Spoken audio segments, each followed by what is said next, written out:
gonna. There. That's it. Non-participant entity. And I just improvised this. I should have made this out of clay.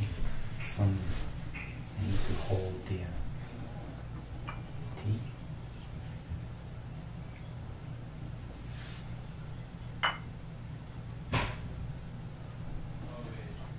I love this cup that Alice made. Whoa, that's genius. You really did bring it over here. I guess.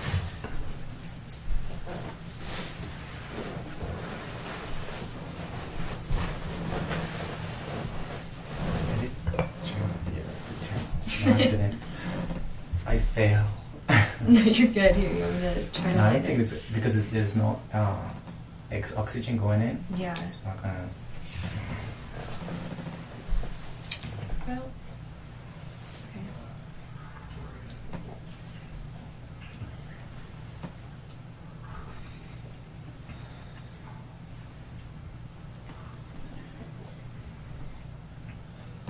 This is really good. It has roses. Really? Yeah. So it's for your heart. I don't know. But I think they.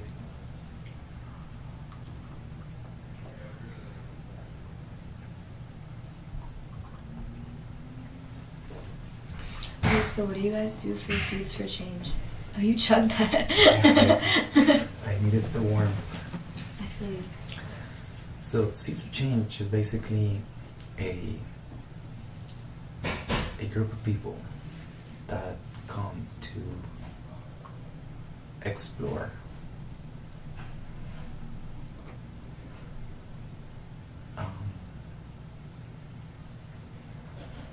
schools of thought or technologies or advances made by other people that actually are impacting our reality as we speak. So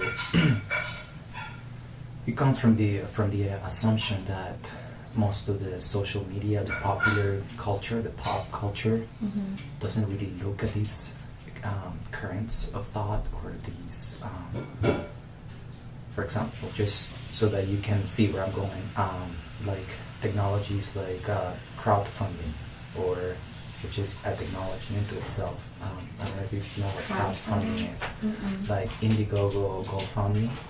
Yeah, I gotcha. So these websites where basically people see an idea and then they pitch in with their monetary donation or something like that, so that because they believe in that idea and they make that idea come to a reality. So it's actually the power of the people, some sort of direct democracy. Gotcha. So these, like for example, that's one of them, but there are many. There are many different things that not many people know. For example, fractals. What's that? Fractals, so you don't know what a fractal is? So fractals is this. It was discovered by this guy Mandelbrot, and you've seen that Mandelbrot. So they are actually is the way nature and the universe basically replicates itself. Basically is how there is a pattern, a hidden harmony, Like where sacred everything, geometry. like sacred geometry, and how it replicates into one another. For example, if you see the clouds are fractals. If you splash water, like the ripples of water, they have self-similarity, but then then it's like, for example, if you zoom in into something many times, you come to the point where you see like how if you were to like go super deep in, it would look like outer space inside of us, like how it looks outside. Yes, so it's linear and outer is the same thing. As we zoom in or we zoom out, we see the movement of the stars and things like that, So these are things that are not part of the and this is a scientific discovery. This guy proved it scientifically and created a formula this thick, and this was what, an inch wide formula to express that, and everybody was blown away. But it's not part of, like, to me, was one of the most important discoveries of the last century. For sure. You know, I mean, it's incredibly. I mean, if you see the visuals, if you pull out fractals into your phone, you'll see. There was this one time, me and Jay went to the bookstore downtown, and I had this book in my hand, and I started talking about how it's so crazy that the same like space between planets is the same amount of black space between our cells. I was like, that's just so crazy that it's like actually inside of us. And then I opened up just to a random page in the book. I saw that picture today on an Instagram post. That's so weird. So the point of this is that you can, as you zoom in, there is self-similarity. Like if I was able to zoom in all the way, there's actually apps where you can like really enjoy that. Just keep going. Yeah. But you were saying? And so I just opened to a random page in the book, and it was like talking about how there's more black space between each of our cells than there are between planets in this solar system. Mm-hmm. It was such a synchronicity because I was just talking about that without looking at the book. I don't even remember what book I was holding. Mm-hmm. It was just so weird. Totally. Yeah. So there's that. So basically, there are these. This is a technology. This is a knowledge. Let's call it knowledge that are not part of the popular culture. Mm-hmm. So we gather there to explore them, to see what their implications is, because some of these things are changing the course of the world, as we know it right now. For example, there's this guy, another person we always often visit, is Muhammad Yunus. Mm-hmm. He was in Bangladesh. He was just a regular guy, and he saw the faults of how they were. Like in Bangladesh, there's millions and billions of people in poverty, in absolute poverty and misery. And he single-handedly basically created a system which is, it's called social businesses, where he actually, to cooperatives, like co-ops, he created a co-op bank, basically, where people own the bank, the poor people own the bank. And they would give microloans to very poor women. He started with women. And they would give them a microloan, and their rate of return, normally known as like if you want to get a loan in your bank, mm-hmm. you need to show rate of return on investment. You're going to be able to pay it back. You have to substantiate that you're going to be able to pay it back, and you have to substantiate that you'll be able to pay the interest out of what you get. That's what's called the rate of return, and that's basically what defines whether you can get a loan or not from the bank. So if you consider nowadays how difficult it is to get a loan from a bank, it's quite complicated. But in this way, what he did was he didn't give collateral. He didn't ask for collateral. He's like, here you go. He would give like $20 or something very, very small, like equivalent to that. Mm-hmm. And these women would go and buy a piece of fabric, and they would sew like a shirt or something, and then they would sell it, and then they would be able to return the loan, the mini loan, the micro loan. But as they were doing that, they were generating income for themselves. That's so awesome. So he started doing that and replicated it, and as he replicated it, it became bigger and bigger, and it started to grow. And then now it's like one of the most influential things that he won a Nobel Prize of Economics for proving that. So these are things that not many people know, because they go against the vested interest of the manipulators or the top ranking. They're so annoying.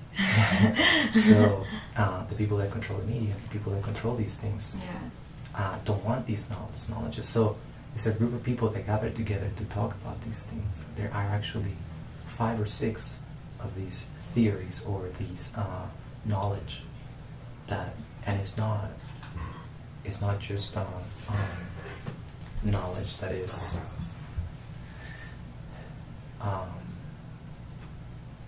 is pragmatic knowledge. It's something that is scientifically proven, something that is that anybody can understand. Nothing spiritual, really. Although there is a hint on everything. It's like once you understand that part of the science of it, you're like, okay, like there's something then more you see going the on. interrelationship of everything. Yes. Yeah. So that's why we got it to be there, to understand, because whether we come up with something or not, these things are useful for people like you and me to know. Yeah. And to know, like, when a group of people come together and we all are interested on these subjects, there is co-ed, co-education. I mean, we help, we understand, we expand one another, so it becomes a think tank or a gathering of people just to explore these possibilities. Yeah. But then there's a central theme to all of that. A central theme where we realize that actually there is actually a theory that has come to us and is happening, which is called awareness corp, which is the sub-level of seeds of change. So seeds of change, the purpose is to do that. But at the same time, we have found that all of these theories, all of this knowledge that we have been exposed to, or we have researched, or we have known, and we're sharing with one another, there's actually one concept that funnels all of these theories in a certain way, and that's the concept of awareness corp. So, awareness corp. So what we're doing is that we gather also to find out the replications of a concept like awareness corp. And awareness corp is the concept that it's unbelievably powerful, because in itself has the possibility of transforming the world very fast. Yeah. And in a manner of very rapidly change our current reality and cut our dependencies from these big institutions and governments. Yeah, that's scary though, because like everyone who's ever tried to go against has gotten killed. And so it's like but also like everything nowadays is so broadcasted that like if that were to happen, like we would be okay, because like everyone would be so aware of it with social media and stuff, that like if something that was trying to create that big of a change like ended up being stopped like that. Well, they also have found ways to kill you without you knowing or everybody knowing. So let's not go into that. Like what? Like killing you and then cloning you? No, I mean, I don't know. I don't even want to dwell into those possibilities. But imagine if you're the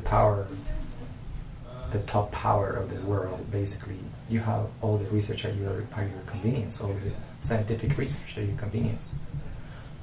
Perhaps it occurred to someone down the road, oh, let's find a way of easily getting rid of enemies, or the enemies of the system. Yeah. And then they must have found a clever way of getting rid of. So, but no, that's not the problem. The point. Yeah. The point is that everybody that wants to go against it, this concept is not about going against the system. It's about cutting our reliance from the system and creating our own system. Yeah. Our own conscious system. That's really cool. And how we do that is just by coming together. By supporting each other. So, in order to do that, we... Hey. In order to do that, we...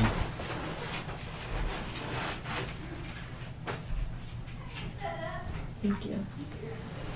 We acknowledge that there are certain things that maintain the system as it is currently. One of them is our need for security as a society. Our need for security has become, and standard of living has become their top priority. Standard of living has like become for consumer, yes. Yeah, for like so the consumer society. And in a way, even students now have become part of this consumer society at such a level, because they have been forced to have student loans and things like that, which bind them and kind of makes them narrow-minded towards life. Yeah. Because then they put education as their top priority, and then because of that, it narrows their focus only to education. They don't broaden their spectrum to other possibilities besides just the regular linear American dream. Like the mainstream way Yes. of educating yourself. I met this woman named Joy, and she's 74, and she started her own school, but she's old. She wants me to help take it over, and like I kind of, well, she wants me to like use her concept, but it's like for like any age of people, but to find their authentic purpose and like their soul mission and like their purpose in life. And so it's like about going inside of yourself and realizing like what are you passionate about, like what are you like innate, like what are you born to do, and then bringing that out and like learning more about that. Because in today's society we just learn the same things as everyone else, and we're becoming like clones of everyone else, and no one knows how to like be their true self, or no one really knows who they are. And like it causes like not even just like they're educated on the wrong things, but it's like ruining the relationship everyone has with themselves, and it's ruining the relationships that people have with other people, because nothing's authentic anymore. Completely. Yeah. And so it's like really fucking stuff up. So I really want to like be able to, I really want to affect like younger generations. Like, so I want to be a doula, but like that's separate. But like, just like the new ones that are coming into this earth that are like, because they're like a blank canvas, so we can like plant all these little seeds in them, and then they'll naturally like grow and flourish like that, and like create that new generation, a new society, a new world. Because but like also healing people who are like not in touch with what like their true selves now. So yeah, but there's just like a lot to do. There's like a lot that goes into it, because it's like, wow, like it's gonna be so amazing to like do all this stuff, but like I feel like the root problem of everything is like people don't know themselves, and like so they're like fearful. So like we need to like come up with like a way to like help heal people, or help people heal themselves, so it's like they can like get to know themselves and be like ready to step out of the system that they're fearfully trapped in, because it makes them feel safe, you know. And it's very interesting that we come to this conversation, because you currently are going through that transition, right? You realize that the higher education that the system is providing you is just going to make you productive. It's just going to make you a productive being, a clone, as you said, a clone of everybody else's. A being a system that doesn't take into consideration your true calling. Yeah. So the question is, how do we, that's what Awareness Corp is all about. How do we support the seeds that people have inside, their gift that they have brought to this world, but that is being crushed by the system in ways that we cannot even fathom. You know, very few people have the courage to go inside and seek what their true calling is, because they might be afraid that it's going to be something that is not going to provide them, that's not going to be as monetarily as feasible or secure as a job in a corporation. You know, it fucking sucks. It makes like everyone like slaves rather than. It makes them zombies. Yeah. They're zombies. That's the example. I mean, what a zombie, the concept of the zombie represents, makes just someone that is just. Is that what like the whole like a zombie apocalypse? Is that kind of what it means? I don't know. I'm just saying that for me, it's the zombie in itself is the stereotype of the current condition of human beings. We're not really alive because we're not living at our full potential. We're craving for energy, so it's like we're going to like, you know, like dig our claws or beats on some living being so that we can absorb the energy. That's basically what cannibals do, basically, like people that eat meat, basically, yeah, in a certain yeah. way, right? We are just narrow-minded, just looking for the next distraction or the next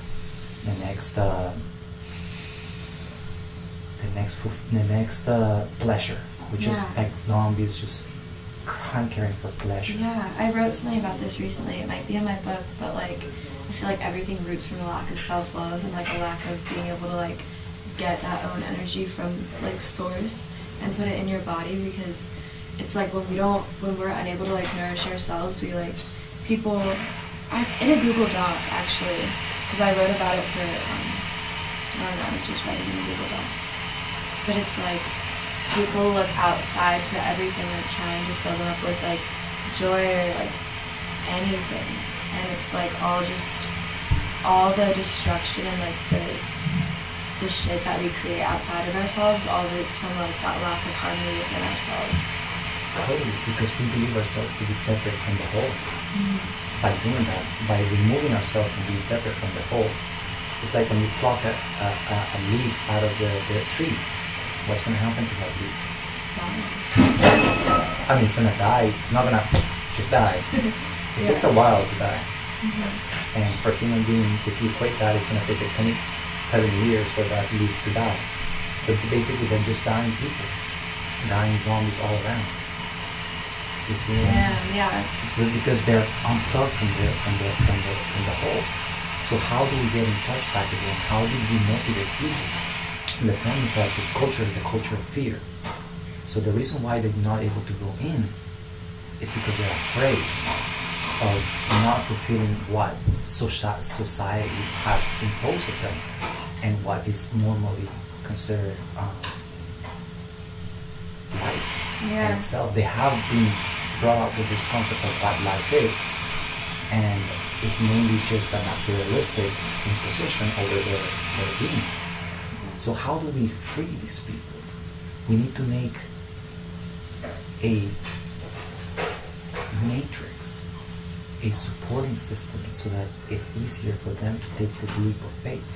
Because as of now, it's only been brave people like you and me that have dropped out of the system, that have the guts to trust in our connection and to trust that everything will be provided for us if we are sincere in our endeavors. And that's what we're doing. That's why we see how much abundance and love and beauty happens to continuously surprise us and surround us all around, because it's the byproduct of our trust and our surrender to be part of this beautiful experience. Right?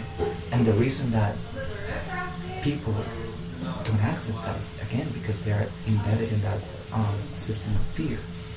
And that system of fear, the way that I've seen it as being revealed to me, is that it's mainly economically bounded. If you notice, very few people nowadays go to manifest, to go to rallies or things like that, because it might affect work or it might affect my school performance. Like, it's an investment. So they happen to see time as a commodity. So they don't want to invest time into changing the world or saving the world, or at least showing their opinion in a manifestation, because they're concerned about their state, their monetary state, their security, their standard of life. It's so concerned, so important to them.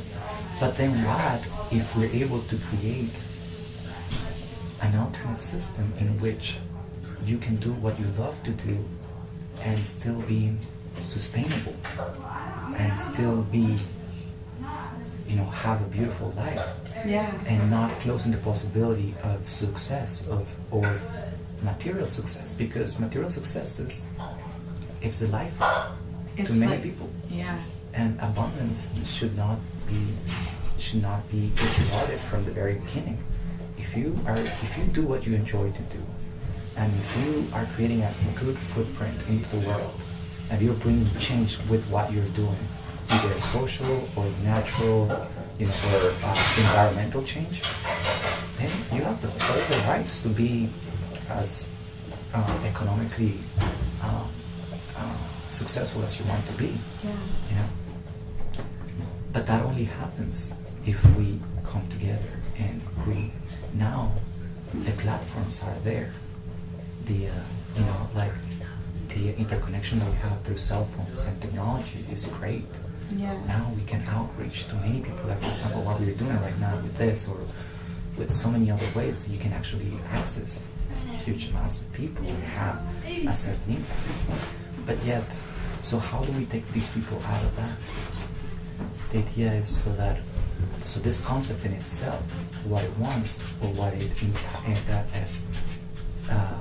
the aim of this is to change the state of affairs of the whole world from being from survival mode into creative mode.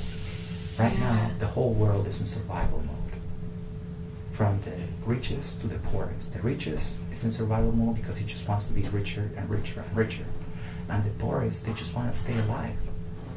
Damn, that's really sad, especially like where we are in our world today. Like we have the power to be so conscious and like just creative beings of like every moment, and the fact that everyone's just like has this like toxic masculinity mindset of like do more, like, and it's very egoic. Like a lot of people just like, and it's like rooted in sadness though too. So it's not like I'm like, oh, fuck you guys, but it's like just really sad like where we've gotten, because like we have so much like potential and like no one's living up to it, or like some people are, but it's like the fact that that's rare is really sad.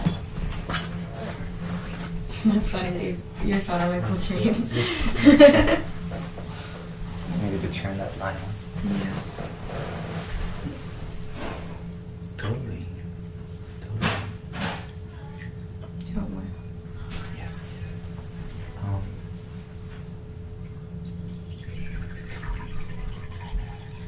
So we have.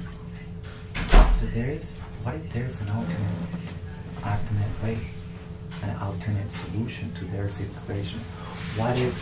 Because right now, taking that leap of faith happens to be this huge endeavor. You know, really you have to be able to expose yourself to truth or have a spiritual awakening in order to have the guts to take that leap of faith and follow your heart, follow that seed that is inside of you. Like you went through it just recently, questioning why you are in school. I didn't even want to go to school. It's like a family thing. Like they're trying to raise me in fear, and like I'm going through like trying to respectfully let them know that I'm an individual who knows what I'm doing, and I have like wisdom like beyond my years, but they're just like not. They're like, no, you have to do this or don't do this. And I'm like, you don't, like you're. I don't know how to be like you're living in fear without sounding like I'm like being. I don't know. It's a sticky situation for sure. Trying to like heal those relationships while also being like, please like trust me and just like I feel claustrophobic. Like, please let me be. Yeah. And for students nowadays, it's very difficult because, again, they're confronted with what am I going to do after graduate? Who am I going to be? And these questions right now, they're the question, who am I going to be? Where is this opportunity? College happens to be the window in which you should be inquiring about your seed, not about. So the focus has been on becoming rather than on being. So the current system of education is a system revolving becoming, you know, and the only way that you find your true calling is by being, not by focusing on becoming, you know. Because if you're focused on becoming, how can you be? For example, if you're running, and if you're just focused on that flag that is over there, you might trip and fall with a branch or a rock because you're not paying attention to the next step. Yeah. Or how, you know. So that's the thing. So how do we change people from being a becoming state in university to a being state? Hey, Johnny. Hey, dude. Carry on. What is that? Chocolate. Can I have a bite? Hey, Ariel. Hey, how are you? It's dark. That's very true. I feel like that's the balance of feminine and masculine energy too, and that's a huge problem in our society today. Because like the divine feminine and the divine masculine are not embodied equally. There's like like especially with like my parents' generation, like the patriarchy, and like toxic masculinity, and like women like not embodying their full power too, and like men not embodying their divine feminine, and like nobody really embodying like the divine aspects of it. I made a whole thing in my thing, but I feel like this has a lot to do with like how humans can like actually like be a being and a becoming at one time. Humans can be a being and a becoming at the same time. It's a wonderful quote. It's a wonderful possibility. That's the yoga, the unification of those two purposes. Yeah, it's. Do you want me to read it, or do you want to just look at it? No, read it. Well, for feminine energy, it's like more about like being like present in the moment and like actually like creating what you're like creating each moment, just like being like empty space and like holding space for it. So it's like breathing into it and being here now. And well, these are like I guess like how to do it. Belly breath, loving, nurturing, giving, selfless, sacral, feels connected and accepting of self and others. Heart softly loves others. Third eye receives gentle intuition and knowledge. So that's more like feminine, and that's like where it is in your body. And it's like, I don't know if you believe in chakras. I don't think you do. Yeah. Because I remember. Yeah, I remember you said something and it like really stuck with me. It's like just a series of realizations. That was interesting. But yet, I don't discard those possibilities. But then for masculinity, because like there's definitely like masculine energy in our society, but it's like not like divine masculinity that's like actually like, I don't know, but acts proudly as full self, authentic, lives our truth personal to them, me, you. Our own personal truth, actively listens for truth, speaks truth. For root, that's the masculine sort of requirements for them to be able to merge their being with the becoming. I suppose, yeah. Well, like for, I don't know. I just kind of like made this whole thing for feminine and masculine energy. But it's like,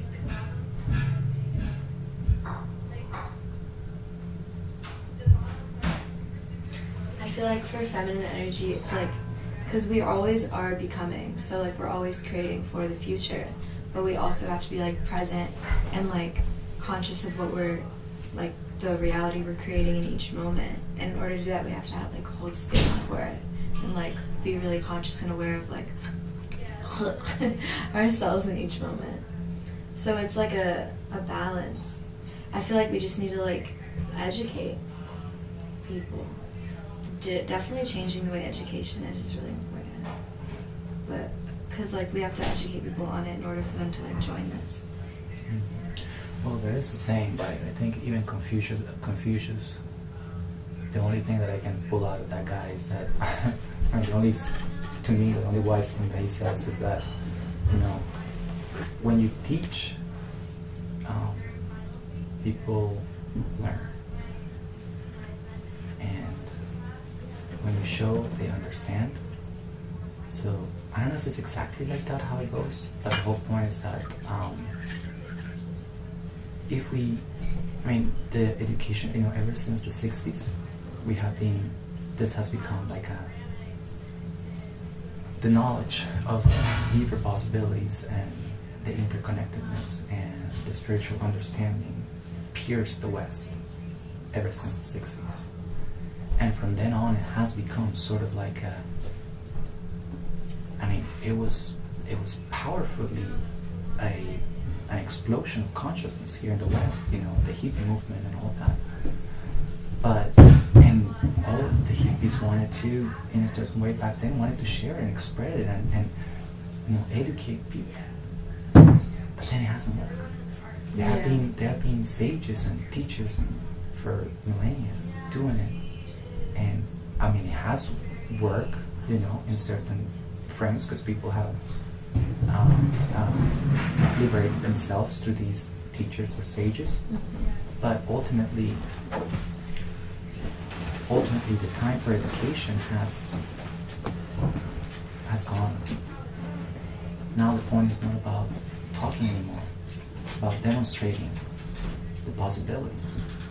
And that's why this concept is different. So if we change the mainframe of how, from changing it from the masculine perspective, because currently if you consider we're living in a pyramid structure, basically where the top ranking is the one that decides what's going. The only way to do it is to, if you want to be successful and if you want to be secure, you got to climb that pyramid to be, you know. That's why there is a hierarchies as far as like economic hierarchy or whatever in a company or in an institution like UNCA. There's always like a pyramid structure where the dean is the one that says things and whatever. So that's a pyramid structure, and if you see in the masculine, that's the signal, the sign, or the you know, a pyramid is the what it's has been depicted for ages as the masculine approach. It's the one of you know, the tip of an arrow, the pyramid structure, the triangle. But the feminine is the one that is a triangle upside down, is the receptive, is the vessel, is the V. It's kind of like between the A and the V. So that's why we need to invert that, because it's been a male-dominated structure, because it's been about climbing that ladder, about being subjects to the will of the few. You know, when we needed someone to lead us, we need the leaders. And that has changed. It's changing currently in the world as of like entering the age of Aquarius. But in the same sense, it's changing because if we don't change, we auto-destroy ourselves in a certain way. We wreck this place, basically. Yeah. Because it's a capitalism, and the system is a linear system that is only based on return on investment. So basically, you know, in order for you to be productive, you have to show your shareholders that you are being productive. So you need to become more productive every year. You need to show a growth. So everybody's shooting to become more productive more every year. But the problem is that we have a finite piece of land. We have a finite little sphere floating in space that happens to be, has no renewable resources, and one day we're going to run out, because we're 7 billion people growing exponentially, so at some point there's not going to be enough for everybody. And right now there is at least 5 billion people in the world don't have even the basic things. So how to change that, how to shift that? And so we need to go into a feminine system where there's actually allocation, and there's unification, and there is joy for life. So how do we do that? We narrow that gap. We make that leap of faith a little less scary. Like if, for example, if you need to jump from building to building, you know, like the way we did it, you know, is that we didn't look down, we just like started running and took that leap of faith. But for other people, they stopped and they look down, and then they're afraid. You know, they're afraid of the depths of that leap. So this system is kind of like putting a cushion down there, a little cushion down there, that makes the jump less scary. It makes the jump seem like you're gonna be protected in some way, like in the circus, the net that they put underneath. I think that's a better example. Like you can be you more be prone to be a trapezist if there is a net underneath, basically. Yeah. And so that's a matrix, that's that interconnection, that net is what we want to provide. A place where people can. So if you come to this, so that matrix is basically an organism. So we need to learn from nature and create an organism. So if you imagine an organism, it's a conglomeration of cells. So you're conformed by cells, as you were saying before. And each one of those cells is intelligent and is harmonized with your whole being. And that's why the cell exchanges nutrients and exchanges everything in a harmonized manner. When that harmony goes awry, then you get cancers or you get any other thing. So the point is to create the mainframe so that there is harmony. And how do we do that? Is by creating a economic structure in which is based out of is an organism where every person, like let's say you, that want to be part of this organism, comes to this organism saying, I want to be part of this organism. I have this idea, and this idea is in line with, it's my gift, for example. It's the thing that I'm going to be in, that I would love to do and live out of it. Like, for example, in my case, it could be pottery. You know, like I say, like, look, I have this inclination, and I will be successful. I would be something that I enjoy doing, and I think, you know, the way that I'm going to do it is going to create social or environmental impact. Mm-hmm. And therefore, I want you guys to support me, to give me the kickstart. And the organism says, yes, here you go. Free shot, make your dreams come true. So you get a lump sum of money, or let's not call it even money, because at some point money is going to become irrelevant. You're going to receive some energy so that you can create that. But the condition is that once you receive this, you become part of the organism. And by becoming part of the organism means that you can do whatever you want with your endeavor, but you cannot sell it, and you cannot break that compromise that you make with the organism. And the compromise is that 51% of your profits, meaning after you take your expenses, whatever you deem necessary in order to produce or to serve whatever you need to serve or produce. Mm-hmm. Once you, let's say, pay yourself, incorporated is your salary, incorporated is if you need to have a place to do what you need to do. For example, in order to be a doula, for example, to have a location to do a doula, to be provided with whatever means you need in order to do that. You know, after you take your expenses, you get the revenue, that sum of money that is already not part of your operating expenses. Mm-hmm. That 51% recirculates back into a pot, which is this, let's say, the organism's heart. So it goes back to the heart in order to be pumped back again to another cell that wants to become part of this. So the whole key of this is that recirculation of energy. So as you were become part of this organism, there's another, let's say, 100 other cells that are doing the same thing, that are receiving from the outside, and then 51% of that revenue is going back into that pot or that heart. And as it pulls every month, there's going to be a lump sum, maybe $50,000 or something like that, and that can be the power to empower somebody else to take that leap of faith.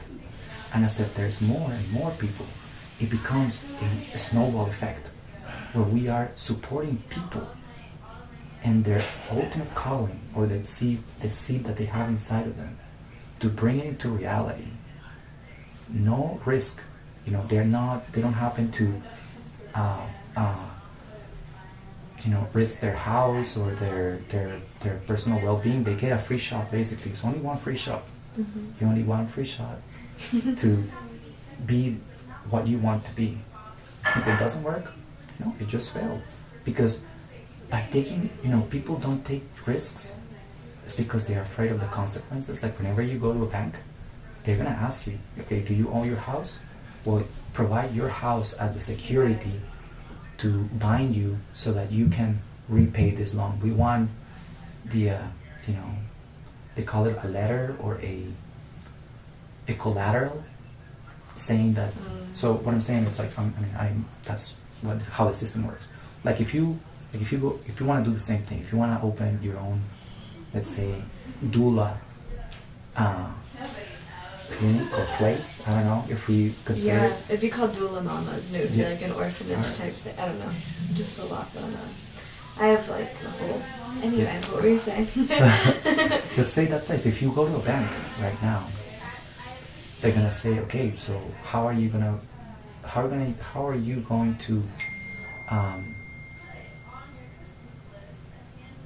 back up that you're gonna repay us back the money that we're gonna give you, that you're not gonna take that money and run away. So they're gonna ask you for your house, or they're gonna ask you for a cosigner, they're gonna ask you for so many other things, because it's a fear-based system. Yeah. And because they also want to have a piece of the cake, they want to actually charge you for interest and things like that. But that's the whole disturbing thing. The whole disturbing thing is that banks are the ones that have the first word as of what is to be created in this world because of that situation. So we're letting them designate what is to be brought into reality. We are delegating them the power of manifestation. But if we ourselves recirculate that energy, we can cut our dependency from that system, so that people like you, say you want to open that doula place, you come to this organism, and then you're given that energy so that you can create this change, bring about this change, because you probably are going to create it for people that need it. Like perhaps your doula place might have some social implications that are going to make it easier. Perhaps people that cannot afford going to a hospital. Yeah. Perhaps things like that, So you are bringing change into this world. You're bringing positive change. So this whole concept, this whole concept is about creating a small change on a massive scale in a snowball effect.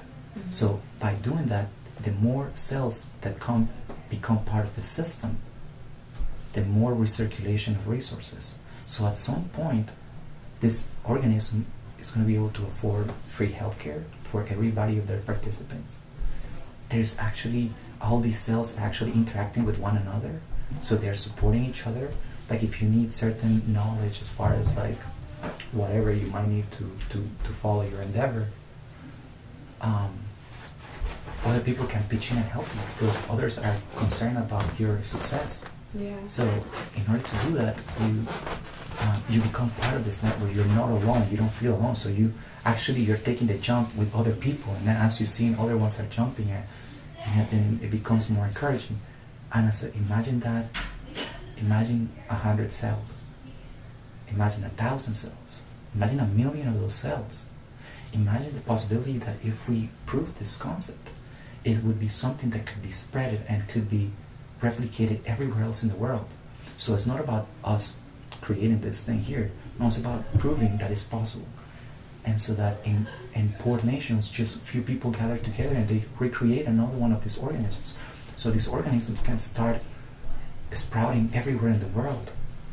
So there will be actually fractals, because this whole concept is based on fractal growth. And it's indestructible. Because if people realize that they can have that power of creativity, at some point, for example, these organisms might be able to afford even to support things that are not necessarily profit driven. Mm-hmm. Like for example, scientific research. Right now, the scientists of the very brilliant people, when they graduate or they finish their PhD or whatever they do, what do they do? Because they are researching such intense matters, they need huge amounts of resource to be able to do that. So what do they have to do? They end up going to work with corporations because they are the only ones that are able to fund them, their research. And then what corporations do? They tell you, they tell these research, okay, this is what you're going to be doing, and this is what you're going to be researching on, and these are the parameters, and most of these brilliance is gone towards the wrong hands. But if these people is a scientist or any other people, artists should have a stipend. So organisms like this could provide artists so that, for example, in my case, if I'm an artist and if I'm doing what I love to do, and if I get if I get my basic living, taking care of my shelter and food, I'll be happy just doing my art, because we know that there's nothing else. But so we're in a creative mode. We're not in a survival mode. So once it's taken care of, so art can be more, so that right now what artists are doing is like they paint whatever they paint, and they consider how long it took them to paint it, and then they translate it into monetary, and then it's like $3,000, and people like, only a few people can afford a $3,000 painting. Yeah. But if their livelihood was taken care of, if they had a stipend where they don't have to be, that same painting might be maybe, I don't know, $500 or something like that, which is more affordable. Yeah. More. So in that sense, again, coming back, for example, to the scientist, then the scientist can come and say, I just want to do research about, let's say, how to clean the oceans of plastic, for example. And this organism, let's consider that there's 1 million cells, can pull whatever millions you need, and here you go, knock yourself out. And then maybe one of these persons figure it out, and then we get rid of all the plastic that we're creating in the world, because we have the possibility. It's like not too far ago, we were seeing planes. We were like looking at the sky and like, oh, one day I wish I could fly. And then a century later, we invent the plane. So it's not impossible that we can actually change our environment and change and heal our Earth. But we just need the resources. And the key for all that is the recirculation. Because at this moment, only 10 people in the world hold half of the economical resources. 10? 10 people. Who? What? What do you mean? Explain it, Johnny. Jeff Bezos, Bill Gates, I don't know who the other 10 are exactly. Most of them Yeah, are but Americans. Yeah. Amazon and Apple are both trillion-dollar companies right now. Trillion? Trillion-dollar companies. Their personal monetary value is also in the billions of dollars. And they own more than half of the entire world combined. That's so fucked up. And like, it sucks because they don't necessarily have the best interest in mind. Totally. It's their egoic interest what drives everything. So how do we take out the egoistic driving force? People need to heal You do themselves. that by giving ownership to the people who own the resources. But Amazon, for example, is owned by Jeff Bezos and an elite executive group, not by the people. All of the probably millions of people that work for Amazon is not owned by them, even though they're the backbone of what Amazon does. Amazon would not be able to operate were it not for all of their employees. Totally. So, although right now I'm using some business language, business terms and things like that. I'm trying my best in this conversation, because that's the beautiful thing about this. Like, depending on the receptive agent, my message can come across in a, for example, more spiritual manner or a more pragmatic manner, Yeah. But the way that I'm explaining to you, I'm trying to avoid as many business-like terminology, but I'm just using the basics. Yeah. And in that sense, that's why it all narrows down to that. We need to change our economic mainframe, and we have already the technology, and that's why, for example, seeds of change happens, is because there is already, for example, blockchain. I don't know if you've heard of blockchain. It's really incredible what that is. It's coming into reality. What is it? It's very complex, but it's actually, the way that I've understand it, it narrows down to the point where technology will be able to ensure to remove a third party from any transaction, any transaction that you can imagine. For example, right now, in order to have a transaction between you and me, let's say a monetary transaction, we use PayPal. Mm-hmm. Blockchain is gonna make it possible so that you can send me money directly without the third party, because what third parties are there are to. So PayPal would be the third party. Yeah. Okay. Like for example, in another sense, Uber will be the third party into that Isn't blockchain transaction. the third party though? No, blockchain is just a technology in which there's a ledger system, a worldwide ledger system, in which every transaction has a stamp record in time, which is basically untamable. Nobody can distort that information. It's a self-validating technology. And it doesn't exist like in a centralized, organized way, because it exists like I have access to blockchain, and now because I have access, it's on all the data is on my piece of technology, my computer, my phone, but everybody's device is now part of this network. So it's not like we're connecting to one centralized place. Now it's information. It's like that an everyone interconnected has thing. It's access not like to. it's like here, there. Right. It's like. Yes. So Yeah. it validates itself. So what that's technology. This technology is actually gonna change the world, and we're on the 12th. We're gonna go Yes. here to Asheville. There's already people. And for example, what we're gonna go this Thursday is 12. It's gonna be how it's gonna impact, because this technology has been proven that it's brilliant. It's absolutely one of the most brilliant discoveries, and it's gonna be, in my opinion, the most important discovery for this century to come, because it's gonna guarantee absolute transparency on every accounting system that is based on this mainframe. So I don't want to get too technical about it because I don't even know all the depths to it. I mean, I have a book called The Blockchain Revolution, which is interesting. Mm-hmm. But what's happening is that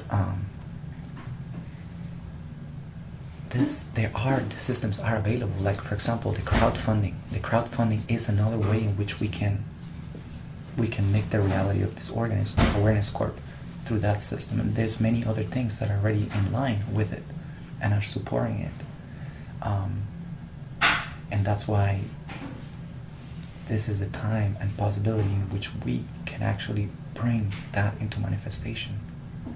And we have found that the only limitation, I have found, and we in Seeds of Change have also noticed, is that the only limitation to this possibility, it's how to convey it to others. Because it has taken me, for example, right now, and I don't know if you have grasped it completely, it's taking us maybe like 30 minutes, 40 minutes talking.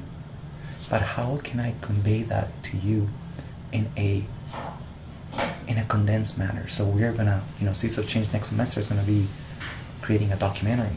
We're gonna be filming a documentary about it, about the implications of how this can happen. That's really. But then cool. that's why I wanted to talk to you, because I saw your gift, the gift that you have of conveying things in such a beautiful manner. That makes things very clear, and I think that maybe there's a possibility in which perhaps you can focus your talent and creativity into perhaps coming up with a few drawings of what or notes, or the way that you do your beautiful art. Yeah. In which it might make it easier for some other people to understand. Yeah. That's like the I went to an astrologer yesterday, and I've been learning more about it, but it's like the Virgo. I'm Virgo moon and then Sagittarius sun, so it's like the Sagittarius is philosophical, but needs to explore and keep expanding and not stay put. But then the Virgo is really analytical and able to put these abstract ideas into digestible things for other people to understand. So they're not what is she talking about, I'm really good at channeling and putting it down on paper, because it's like my mind isn't even there, kind of. It's just kind of like I can just like get into it, and then I'll be like, oh, like hell yeah, that's really cool. Or like I'll just like keep, I don't know, I don't have to like, I don't know, it's just like being creative with it like really allows me to convey the message more, if that makes sense. Yes, and that's what I saw in you. That's what I saw, and I was like really blown away by your talent and medium-like Yeah. you know, ways of like intuitively draw these Yeah. you know, these concepts, these understandings, you know. So perhaps, and again also because, you know, every time we have a gathering like this and we document it or something, it becomes easier for us to continue flexing that muscle of the communication, what the possibilities are, knowing, like for example, for you to know that, yeah, there's a few people that consider that there is a way in which we can fix the situation right now. I mean, it just, there is actually, it's all, you know, we have, through the seeds of change and through some time that we have been involved in this, we have basically figure out a way in which this can be brought into manifestation. And there is no need for economical resources. We don't need money. We just need people to come together and understand, fathom the depths of this concept. And just by following the depths, they themselves will be motivated towards in somehow contributing to the manifestation of it. So there is actually a roadmap that we have created as of, yeah, it is possible. We just need to know more, you know, the people that have this understanding, because this concept is not so foreign for you. For example, the same spill, you know, explaining awareness corp to somebody like you, it's gonna take me considerably less amount of time, not only because of your intelligence, but because of your understanding, because your ability of perceiving things from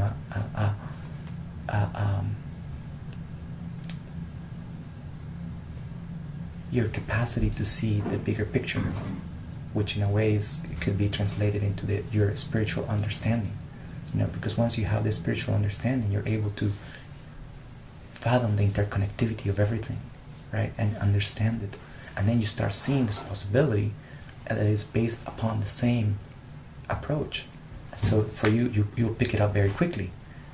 Somebody else that is very logical, very in depth, he's just going to have doubts, and it's going to have many questions. So it's going to take me quite a longer time, or take us quite a longer time to expose what this, and there's going to be many restraints. Like for example, one of the main restraints from people, the big aversions that we experience is like when we say like half of your profits are going to go back into the pot. People are like, and you don't have ultimate ownership of your endeavor. And people are like, what? Yeah. What did you mean like that? You know, like, so that means that thing is not mine?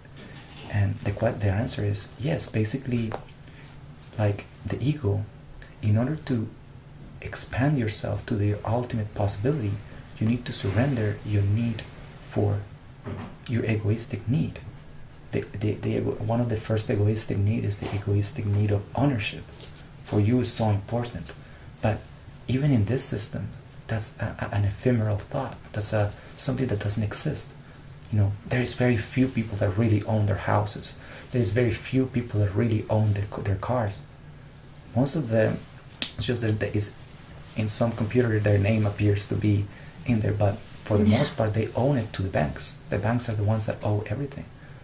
You know, houses, the loan for a house is 30 years. So unless you've been paying your house for 30 years, you don't owe your house. So that's why it's an illusion. This whole thing is an illusion. So we are actually creating transparency by saying, yes, you ultimately don't own it. So you have to surrender that. You have to kind of, in order to access this possibility, you need to sacrifice your egoistic need. So the egoistic need is also as a pyramid, because you're concerned about what's in it for me. And then once you fulfill what's in it for you, then you start considering about the well-being of the world, you know. So that's what everybody's mindset is.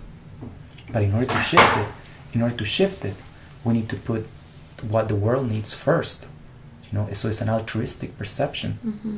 and then my personal needs will follow. How do we get people to shift their whole perspective like that? By providing that cushion, by creating that net underneath, you know, that support system. Mm-hmm. Saying that yes, you need to go through a shift in mentality in order to be part of the system. But as the system in itself, because it's successful in itself, you know, if you fathom it, you can fathom how successful this would be. Yeah. Like once I explained to you how the snowball effect is, it kind of clicked in you. You know, as we become successful outwardly, it's gonna draw on people in. People are gonna be like, what are these people doing? You know, they're gonna be so people will be interested in seeing what we're doing and what's happening. We're creating change, and we're like happy people doing what they love to do. Yeah. And as that is replicated, then at some point people would want to be part of this. There's a lot of people that would want to, because we are demonstrating that it's another way. So it's a pragmatic show. So we're not educating people, we're showing them through physical proof. We're providing physical proof that it's possible, that it is, that unification pays. Like for example, what celebration, the way of celebration is. Like the life, the quality of life of being here in this place is absolutely incredible, because like we're hanging out with wonderful people.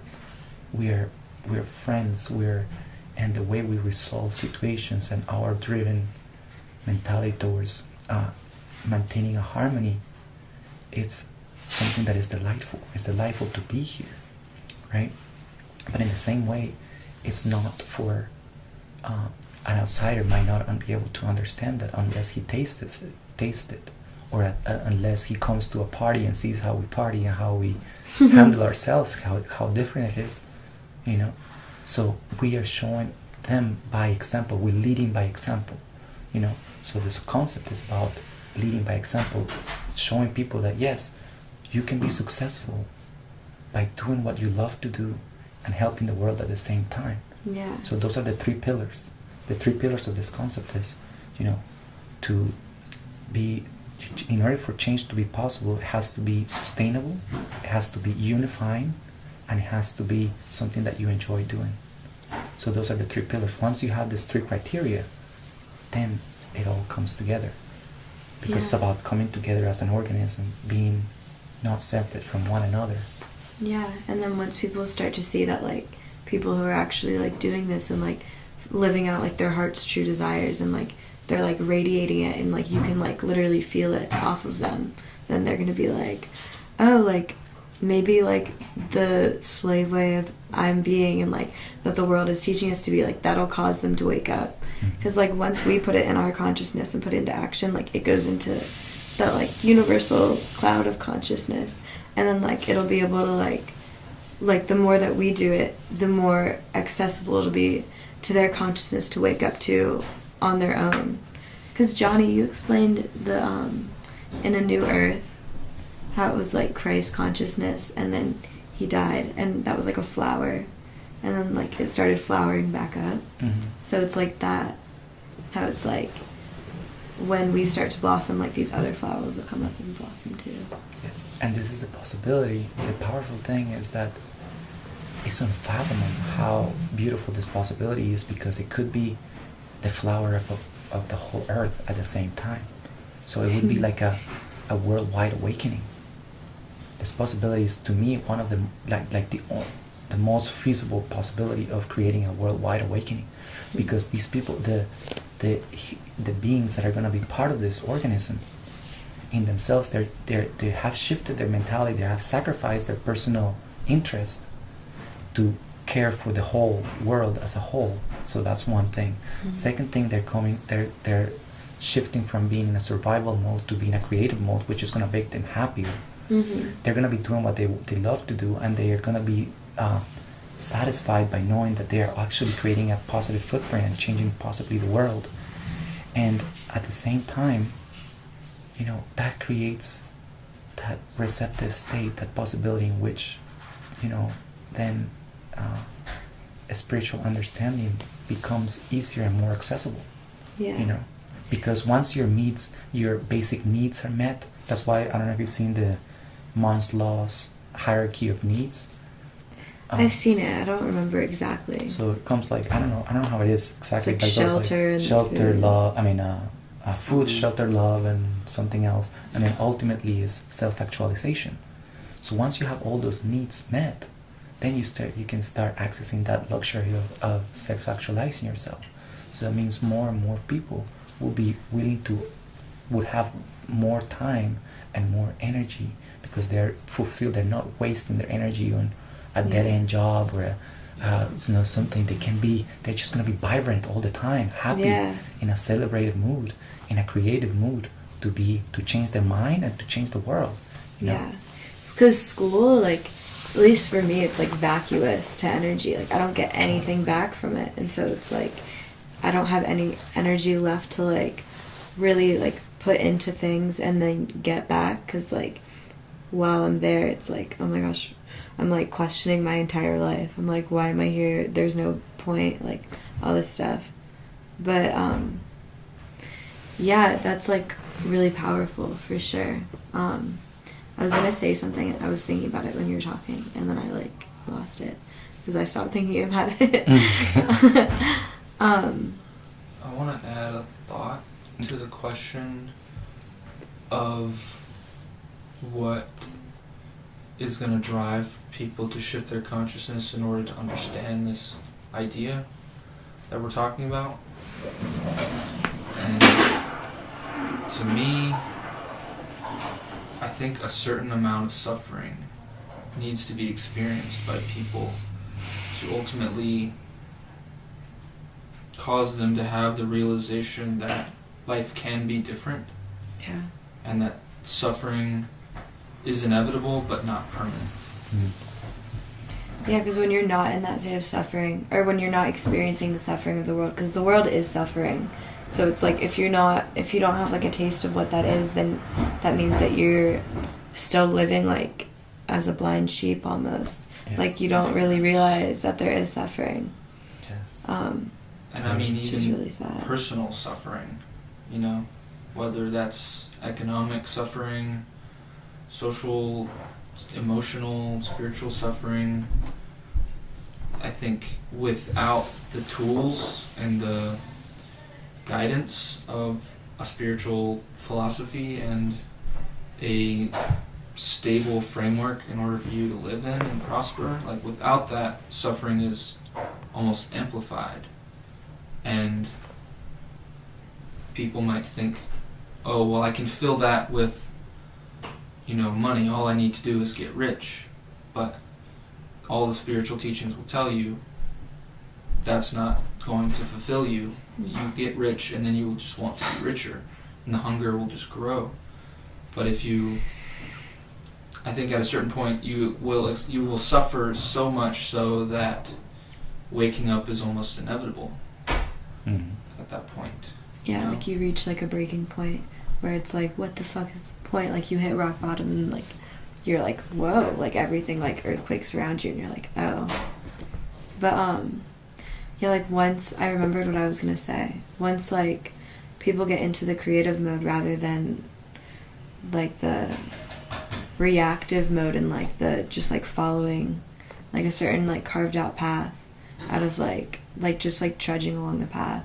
Like once people get into the creative mode, like another thing that'll actually like influence them to keep going is like the realization that like the universe is creative. And so like once they realize that like if they get into the creative mode, like they're accessing that part of them that is like universal, and then like they're able to like be like a part of the universe that's like part of it. And I feel like that's like such like a magical realization that like the universe is creative and like you're the universe but like conscious of it, so you can like create mindfully. Well, it's like you're an antenna receiving the universe. You have to open yourself up and then you become an antenna. That's what Bob Moog talks about. You know, and that's just like it's such a simple little thing. You know, you're just like, oh, you experience creativity. That'd be so cool But if we had just like- antennas for that. You're just like, well, I'm creative because I'm receptive. You know. Totally. So how to be receptive? Yeah. So the point is that you're not receptive nowadays is because you can't afford it. Because being Or you receptive just- might make you vulnerable for the good, but also for the bad. Yeah. Yeah. And what is the bad in the common sense of understanding? The bad is not doing something profitable, not being profitable, not being productive. That's the bad thing. Like if you wake up and you spend a day in the bed, you're gonna feel bad at some point because you feel like shit. I should have done something today, you know. So then that's the bad. But it's So- interesting because the only reason you would stay in bed is because you feel bad in the first Yeah, place. Totally. And then you just spiral. So it's a spiral thing. So people are not in a creative mode because they are not receptive, and they're not receptive is because of the imposed system. So if we open the possibility for people to be creative, my understanding tells me that they don't have to seek for a philosophy or spiritual philosophy or spiritual religion or anything. They won't need it. They become unnecessary, because creativity in itself is going to take them there. Creativity in itself and curiosity, wonder, the state of wonder, which also is directly correlated with creativity. You know, the state of wonder in which everything is new, which everything is mysterious and everything. Then it kind of like, then you want to know more about yourself and about your surroundings.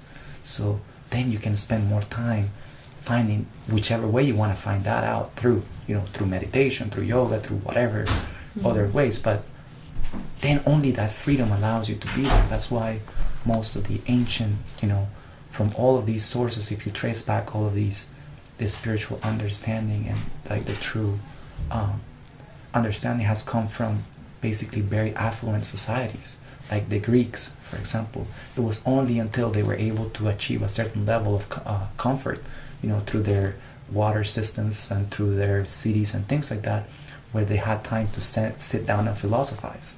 Then philosophers were born, because they had the time, because they had good, brave women that were taking care of everything. And then the same thing, like for example, India is a peninsula that was cut out from the rest of the world by the Himalayas, and because of that, there were no invaders. It was very hard for invaders to come in and wreck them out. And because of that, actual peninsula was so rich, diversely rich, and environmentally rich with, their soil was so they had crops and they had overabundance. And then they were, like, for example, the time of Buddha and things like that, of Siddhartha and all of these kings, it was very affluent reigns, very affluent countries. So what they did, like once you're able to indulge yourself in all the pleasures in the world, at some point you're going to get bored. It's like if you go to an ice cream place and you just eat ice cream, at some point you're going to be like, I don't want any more ice cream, I'm going to throw up, Mm-hmm. The same thing is with life. After you taste all of the pleasures that life can give you, oh, look at that It's a flower. lot of mushroom. What? Just showing you guys what we So in order to do that level of affluence, then you can afford being receptive. You can afford being, and as you become receptive, then you start asking questions. Mm-hmm. And when you start asking questions, then you start seeing certain patterns, seeing certain things, certain underlying patterns, and then you find your truth. Yeah. So how to get there? We need, in a way, if we want to. So there's two routes. Either with you, that I've experienced. Either you drop out and you focus yourself up ultimately on your spiritual growth, or you liberate the whole world in order for you to be able, so that the whole world can flower all at the same time. So this is the endeavor that we have on hand. Yeah. Yeah, that's like, I don't know. I feel like I'm having like, there's like anxiety, behind all of this, because there's like two parts of me, and there's like one part that's like scared and then there's this other part, but that's because like of not just like not only society but like my family like coming down on me like right now, but then there's also this part that like has everything planned out and like has like my entire like future and like just like the entire outline for everything, but it's like a lot. This has been like a lot of information. I definitely want to listen back to it so I can like take it in pieces and like really digest it. Totally. Because it's like I want to have like a really good comprehensible understanding of like even the business part of it, because like I don't understand that. Mm-hmm. Like I do, like from what you've explained like briefly, but like there's a lot of like I understand especially the thing with Bangladesh and like that and rooting out of that and like going in, and then it like becomes like a whole like organ and like a whole like that like movement, system of energy. that movement that you're doing with your hands is very, very incredibly like the Taurus. The Taurus. Yeah. It is the Taurus. This system is a Taurus. It follows that thing. I wonder. I'm very surprised that you know the concept of the Taurus, because the concept of the Taurus is something else that we talk in Seeds of Change. Really? Yeah. Cool. What do you guys talk about the Taurus and Seeds of Change? I mean, we explore the in-depth of that shape, because it is the key to unlimited energy in the world, unlimited resources. Mm-hmm. The fact that, that's how stars and galaxies move in the Taurus, or the Earth, the way the Earth functions in a Taurus. That's so fucking cool. So it's very interesting, but it's very interesting what you're saying to me, and it's very wonderful. Only a person with such a receptive and understanding of themselves is able to realize that yes, there is anxiety. This is generating anxiety, because you're confronted with an abyss right now. There's like a vacuum, because I'm proposing something that is, some part of you sees the feasibility, sees the interconnectedness of all it all, and then another part of you says it sounds too good to be true, and why is it happening here? Why is it happening in Nashville? Why is it happening at UNCA? What is it happening through some people that you know? Part of me just feels like if I like open, I'm like really empathic, and like part of me feels like if I open my whole being up to like really being part of it, it's gonna be like too emotional, and like it like stresses me out. It feels like there's like a whole like a lot of weight.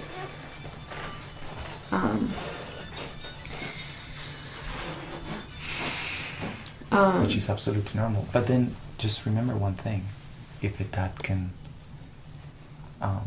pacified, you don't need to be part of it. Not unless you find and fathom the depths of this, or even though there's no expectation, or there is no possibility, but the point is that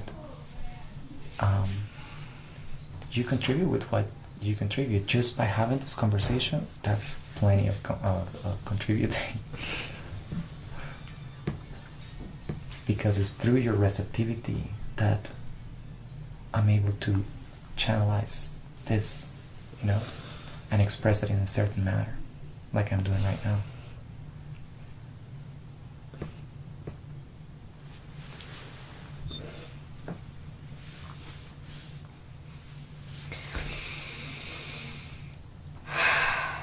I just know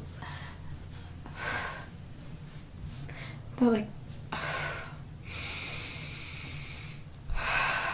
that my role is as a healer, and like my heart's like not like there's like so much pain.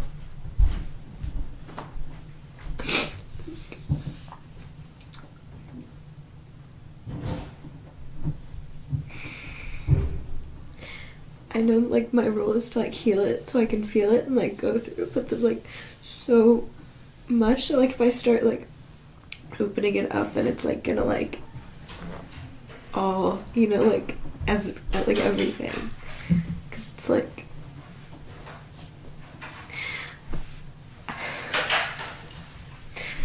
everything that's like not in harmony like roots from suffering. So it's like there's like no one's in harmony.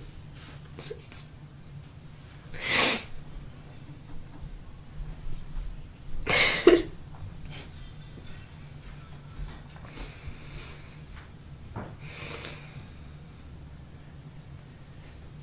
That's a painful realization.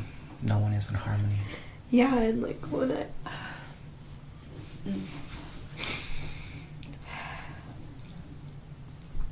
I know like my role is to like help heal, but I feel like I almost take it as like a burden sometimes. I don't know. I'm just going through like a lot of like, I don't know. Because there's just so much. Like there's so much. Like I feel like it's all my responsibility. And then I'm like, I just shut down to it. Mm-hmm. But I'm working on it. It's totally fine. There's just like I know my role in society. It's just like I have to like really go down to some depths in order to like be able to like come face to face with all this darkness and all this suffering and like not like drown and like be crushed by it. But yeah, I'm okay. it'll be totally cool. It'll be good. I'm only 19, so like that's the burden. That's the burden of all realized people and everyone that accesses consciousness. It's like when you start realizing consciousness and this beautiful possibility, you also are confronted directly with the pain and suffering of everybody surrounding you. The most dear people in your life, your family. Most what? The most dear people to you, like your family. And then you having not, like for example in my case, when I had a spiritual awakening, not being incapable of conveying this to your family, conveying this understanding that completely can transform their lives, but surrendering to the fact that perhaps they're not ready is very difficult. So the ultimate value, as some seers have seen it, is compassion. Having that compassion. So you're suffering by compassion in a certain way, and it's unavoidable for all of us, because it's in a certain way is also our fuel. As a conscious being, you use the fuel of seeing the suffering of billions of people around and the dearest people around you, so that you take that suffering and that's your fuel to change something. That's really how you are grasping and understanding that yes, you can take him out of suffering. It's in your shoulders, in our shoulders, because we are blessed. You have been blessed with an understanding and a grace. It's grace descending upon you. And yes, with every gift there is a responsibility, But then how do we transmutate the negative, the suffering that surrounds us constantly? We transmuted it by creating it into creativity, into being sincere with ourselves and finding that harmony within and experience and expressing it outside.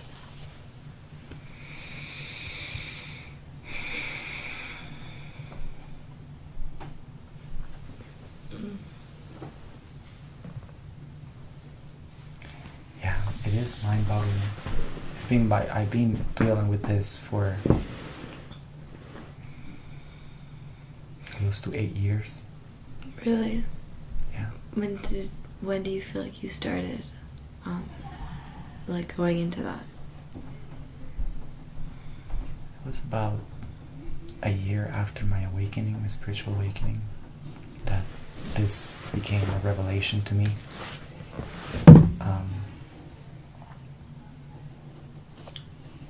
I was traveling around the world, and I've seen so much suffering traveling, and I've seen so much misery, and I was confronted firsthand with overpopulation in crowded and misery and pain. And then my receptivity made it a possibility. I don't know what happened. Honestly, I just don't know what happened. I'm just the flute. I'm just the flute. Everything that's coming through me is not mine. This thing is not mine. It cannot. It can't. It's too good for being something that I bring to the world. Yeah. So it's, for me, it's been unfathomable for so long, for a long time. I don't know if you know this, but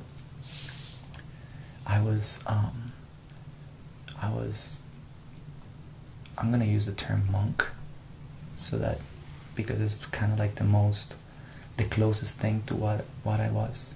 I was a monk for at least sort of like 5 years, where I was completely cut out from society. I was living in monasteries, and I was living and as I sat down and meditated for long periods of time,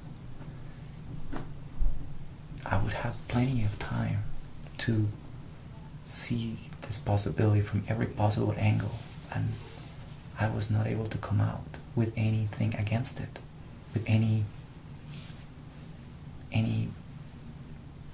reason why this is not such a possibility. So it's been very boggling, to the point that this thing brought me out of that state. It brought me out of that state. I was being in a state of calmness, in a state of a monk-like state is delightful. I didn't have any desires. I mean, I had very few desires. Yeah. And I was probably the happiest the happiest person you could find, because of my understanding had allowed me to be there. But then, seeing the suffering around me, it was too unfeasible for me to sit down and sit on top of this possibility. So I had to take a chance. And because of that, and my own spiritual path, which is the spiritual path of the tantric spiritual path, which is transcending the world through the world, basically going back into the world and breaking out, growing out of it, Yeah. And then it happened. So it came through that. The reason why I said that I've been dealing with this for 7 years, for 8 years or something, is because it's been only up to very recently I've dwelled into the depths as of the repercussions of something like this, how powerful it is. And it makes me feel blessed and honored that perhaps this came, it's here, it's now, it's through me, it's a possibility. It's happening through us, through the people that are surrounding me. Just because even by myself I would have not been able to manifest it if there was not the people like Alice, Lydia, Johnny, and all these people that happen to be very, very intelligent and bright people to shed light on it and see it for its depths. So it was only possible until then to realize, and it's kind of vertigo. It creates a vertigo state in me, because it's kind of like, whoa, this thing is happening right here. Something that could completely change the world is happening right here. Because if you think about it, how many people have you met recently or in your life that can tell you, hey, you know what, I think I have this concept that could change the world? There's very few people that are going to tell you that. Only, yeah. And it sounds crazy, and it's super crazy. And I'm telling you, it's been even difficult for me to grasp it as of how that is, but it's beautiful. Yeah. That possibility, at least, even if all of this is bullshit, even if all of this is like, we find like down the road, like, no, this is not possible, at least even the experiment of going through this whole unification process, of going through this receptive state of considering all these things is a beautiful experiment in itself. It's a beautiful thing unto itself. Yeah, like the intention behind it is like setting that out. Yes, ultimately, whether it happens or not, is there. It's a mystery that is living with us, you know. So it's kind of like, it's like an energetic presence that's like living through you, yes. even if like it like manifests in like this physical earth reality, like it's gonna live on and transcend through you guys. yes, Yeah. yes. I definitely want to contribute. I want to help contribute artistically. That would be really cool. Yeah, in whatever way you feel, either way. Only just, as I said, just by being here right now and having this beautiful conversation is that's enormous contribution. Yeah, I'm really glad that I came to talk about it. It's really powerful. It's really powerful. Mm-hmm. It's amazing.